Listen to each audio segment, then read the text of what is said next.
வணக்கம். தேனி சமையலில் கத்திரிக்காய் முருங்கைக்காய் புளிக்குழம்பு தேங்காய் அரைச்சி ஊற்றி எப்படி பண்ணலாங்கிறத பார்க்கலாம். தேங்காய் இல்லாமல் இன்னொரு வெர்ஷன் ஏற்கனவே வீடியோ போட்டிருக்கேன். அதோட லிங்க் டிஸ்கிரிப்ஷன் பாக்ஸில் கொடுத்துருக்கேன். நீங்கள் வெரிஃபை பண்ணி பார்த்துக்கோங்க. இந்த குழம்பு சாதத்தோட வெறும் தேங்காய் துவையல் அப்பளம் சேர்த்து சாப்பிட்டிங்கன்னா ரொம்ப சூப்பராக இருக்கும். இதை செஞ்சு பார்த்துட்டு நீங்கள் உங்கள் கமெண்ட்ஸ் அனுப்புங்க. இதுக்கு தேவையான பொருட்கள் என்னென்னு பார்க்கலாம். 2 டீஸ்பூன் அளவுக்கு கொத்தமல்லி விதை, 2 டீஸ்பூன் அளவுக்கு சீரகம், ஒரு 5 வத்தல். காரத்துக்கு ஏற்ப நீங்கள் கூட்டி குறைச்சி போட்டுக்கோங்க. கொஞ்சமாக எண்ணெய் விட்டு இதை நல்லா வாணலில் போட்டு வறுத்து வச்சுக்கிடலாம். இந்த பொருள் எல்லாம் நல்லா வறுபட்டதுக்கப்புறமா நம்ம இதோடு சேர்த்து இன்னும் சில பொருட்களை அரைக்க போகிறோம். அது என்னன்னு பார்க்கலாம். ஒரு அரை தக்காளி, 5-6 பல் தேங்காய், அரை பெரிய வெங்காயம். பெரிய வெங்காயம் கொஞ்சம் ஸ்வீட்னஸ் கொடுக்கும். இதெல்லாம் சேர்த்து அரைக்கும் போது குழம்பு கொஞ்சம் திக்காக கிடைக்கும். ஒரு சின்ன எலுமிச்சம்பழம் அளவு புளி எடுத்து அதை நல்லா ஊற வச்சு அதை நல்லா கரைச்சி எடுத்து வச்சுக்கிடணும். 10 பல் சின்ன வெங்காயத்தை பொடியாக நறுக்கியிருக்கேன். ஒரு தக்காளியை நறுக்கி வச்சுருக்கேன். ஒரு பச்சை மிளகாய், கொஞ்சம் கருவேப்பிலை, 10 பல் பூண்டு, 1/4 கிலோ கத்திரிக்காயை நல்லா க்ளீன் பண்ணி நீல வாக்கில் கட் பண்ணி வச்சுருக்கேன். ஒரு முருங்கைக்காயை பீஸ் பண்ணி வச்சுருக்கேன். இனி ஒரு மிக்ஸி ஜாரில் நம்ம வறுத்து வச்சுருக்கிற அந்த பொருளோட முதல்ல தேங்காய் மட்டும் சேர்த்து கொரப்பாக அரைச்சிட்டு அதுக்கப்புறமா வெங்காயத்தையும் தக்காளியும் சேர்த்து நல்லா வலுவலுன்னு அரைச்சி எடுத்துக்கிடணும். இப்போ நமக்கு மசாலா ரெடி ஆகிடுச்சு. குழம்பு வைக்க ஆரம்பிச்சிடலாம். ஒரு குக்கரில் 2 அல்லது 3 டேபிள் ஸ்பூன் அளவுக்கு தாராளமாக நல்லெண்ணெய் விட்டுக்கிடலாம். எண்ணெய் காஞ்சதும் கொஞ்சமாக கடுகு சேர்த்துக்கிடலாம். கடுகு பொரிய ஆரம்பித்ததும் கொஞ்சம் உளுந்தம்பருப்பு,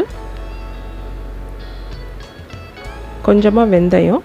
புளிக்குழம்பு எதுனாலும் நம்ம வெந்தயம் சேர்க்கணும். கொஞ்சம் மிளகு,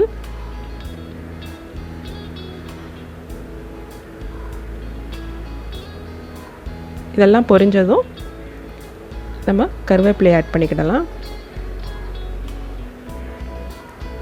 அதுக்கப்புறம் நம்ம கீரி வச்சுருக்கிற பச்சை மிளகாய், வெள்ளைப்பூடு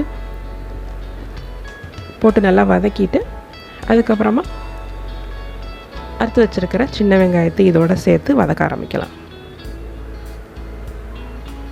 இப்போ பூண்டு லேசாக வதங்கிடுச்சு. நான் சின்ன வெங்காயத்தை ஆட் பண்ணிடுறேன்.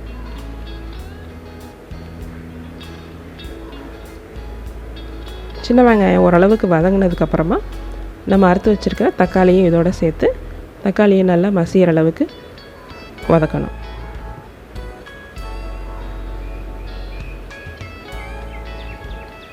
இப்போ தக்காளி சேர்த்தாச்சு. இது நல்லா வதங்கட்டும். அதுக்கப்புறமா நம்ம கத்திரிக்காயை மட்டும் முதல்ல சேர்த்துக்கிடலாம். குக்கரில் 1 விசில் 2 விசில்லே முருங்கைக்காய் நல்லா குழஞ்சிரும். அதனால் முருங்கைக்காயை முதல்ல சேர்க்காமல் நான் கொஞ்சம் குக்கரை மூடி வைக்கிறதுக்கு கொஞ்சம் முன்னாடி முருங்கைக்காயை சேர்த்துக்க போகிறேன். இப்போ கத்திரிக்காய் மட்டும் சேர்த்து கத்திரிக்காயை நல்லா ஒன்று போல் வதக்கி விடுவோம். இதுக்கு தேவையான அளவு கொஞ்சம் மஞ்சத்தூள் சேர்த்துக்கிடலாம். கத்திரிக்காய் ஓரளவுக்கு நல்லா வதங்கி சுருள ஆரம்பிக்கும். அந்த ஸ்டேஜ் வரையும் நம்ம வதக்கணும்.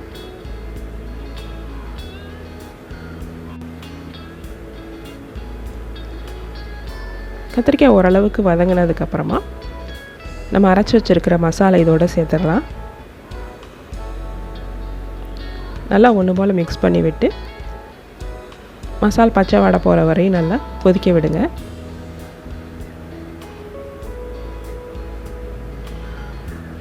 இப்போ குழம்புக்கு தேவையான அளவு உப்பு சேர்த்துக்கிடலாம்.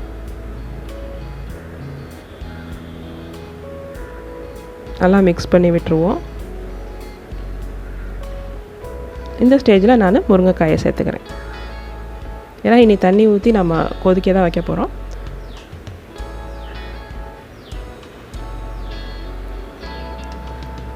இப்போ நம்ம புளி தண்ணியை சேர்த்துக்கிடலாம்.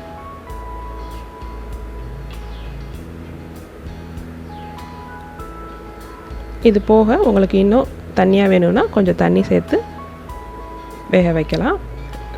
உப்பு உரப்பு எல்லாமே இந்த ஸ்டேஜில் பார்த்துக்கிடுவோம்.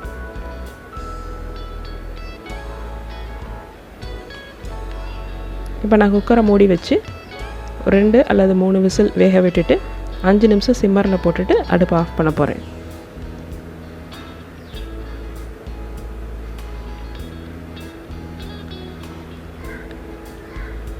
நம்ம ஒரு 5 நிமிஷம் கழித்து திறந்து பார்க்கலாம். குக்கரில் ப்ரெஷர் அடங்கினதுக்கப்புறமா இந்த மாதிரி குழம்பு சூப்பராக வெந்துருச்சு. கத்திரிக்காய் முருங்கைக்காய் எல்லாமே ரொம்ப குலையாமல் கரெக்டான ஸ்டேஜில் இருக்குது. இப்போ குழம்பு ஆற ஆற நல்லா எண்ணெய் விட்டுட்டு வந்துடும். இப்போ கத்திரிக்காய் முருங்கைக்காய் புளி குழம்பு ரெடி. இந்த வீடியோ பிடிச்சிருந்தா லைக் பண்ணுங்கள், ஷேர் பண்ணுங்கள், சேனலுக்கு மறக்காமல் சப்ஸ்கிரைப் பண்ணுங்கள். தேங்க்யூ.